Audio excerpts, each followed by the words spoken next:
The Summer in New England three-man clinic continued on Thursday from the campus of Franklin Pierce University with a second full day of on-field drills and classroom reinforcement. The early morning was focused on detailed cage instruction. And if it's flat, what happens is when it comes in here and it's a low pitch, you're forced to move your head. And you don't want to move your head, because once you move your head, you're changing the perception of the pitch, and that pitch, that may be a good pitch here, looks lower, and then you ball it. Out of the hundreds of phone calls and emails I've get from coaches, you know the one I've never gotten? To date, I've never gotten.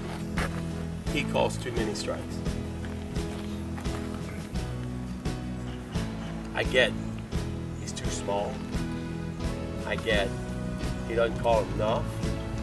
I've never gotten he calls too many strikes. We're gonna give them the same on both sides, and we're gonna get this one. You don't have to do this to have a 2 hour, 20-minute game, all right? It's just disgusting, guys. When I see it, it's like, you don't have to do that. Get this one. Eyes are natural right here. That's it. You see how it's natural right there? Yep. All right, that's where I want your head. Now, just your eyes. Get in your position now, just your eyes. Go to Mike to see the ball. Now track it with just your eyes.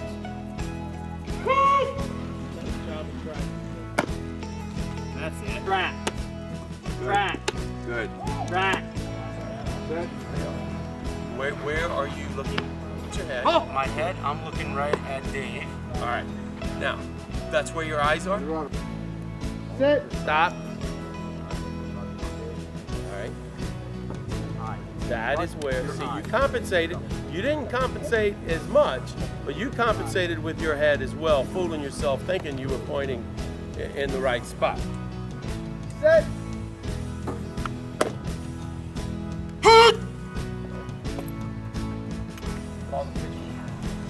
Later in the day, plate equipment discarded, it was back on the field. He's out. You might have to give an explanation as to why the ball's on the ground, okay? Because of the fact that this is where those transfer plays happen and things like that. So if you have a ball here that hits leather, you need to be given some sort of, and then the out is not recorded, whether it's dropped or transferred or whatever, you need to give an explanation on this front end at second base, because there's a whole array of things that can happen here. He's out.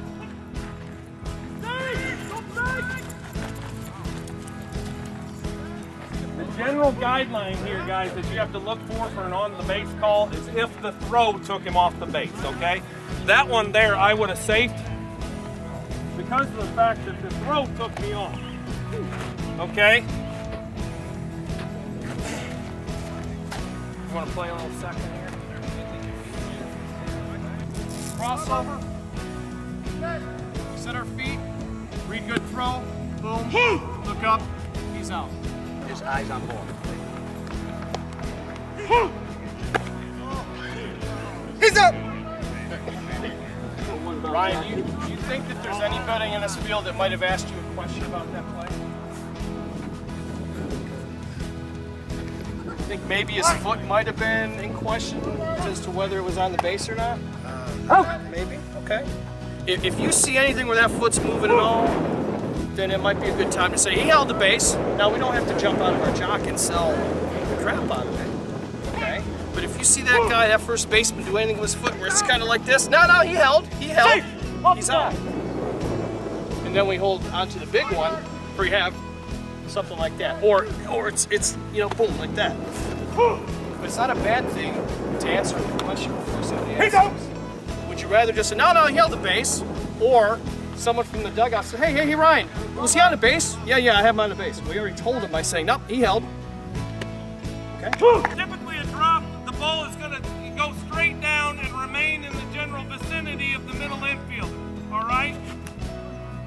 So that would be a safe call. Conversely, typically a transfer play where you would have an out, he's pulling it out, typically the ball's going to fly in back or away from the fielder if he had a grip and is taking it out of his glove, okay? So that that's just an extra little hint if you're not for sure, okay? If I come here and the guy slides, I still have plenty of time where I can bounce ahead of him and take him to third if I have to, okay? So think about that when balls go up the middle like this, to chase the ball a little bit this way so you can see that back edge of the bag where the other middle infielder is going to be reaching to get that flip. When the on-field drills were concluded, one task remained: the clinic group picture, which, let's just say, did not go off without a hitch. You just lost that Gatorade, buddy. Off balance now, son? Well, a little bit. The day concluded across the street in the classroom with Darren Seeley addressing the entire clinic, students and instructors alike. What did Chris tell you guys yesterday? What is our object as an umpire? To get a little bit better every single day. And if you can go work that game, all right, it goes to a word called character, is what it goes to. If you can go work a game with a partner you don't like, at a place you don't like, all right, and do your job, be yourself, be professional, and be able to come away at the end of it and have learned something, that is what umpiring is truly about. Because the only way you could have done all that and accomplished all that is by the love of the game. The love of the game is the only thing that will carry you through that. You give it back.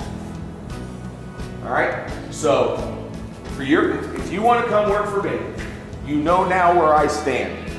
You know now what I expect. I am not someone who is very lenient when it comes to, oh, I just don't care, or hey, that's just the way the game's played, deal with it. I do not like umpires who believe they are above the game of baseball.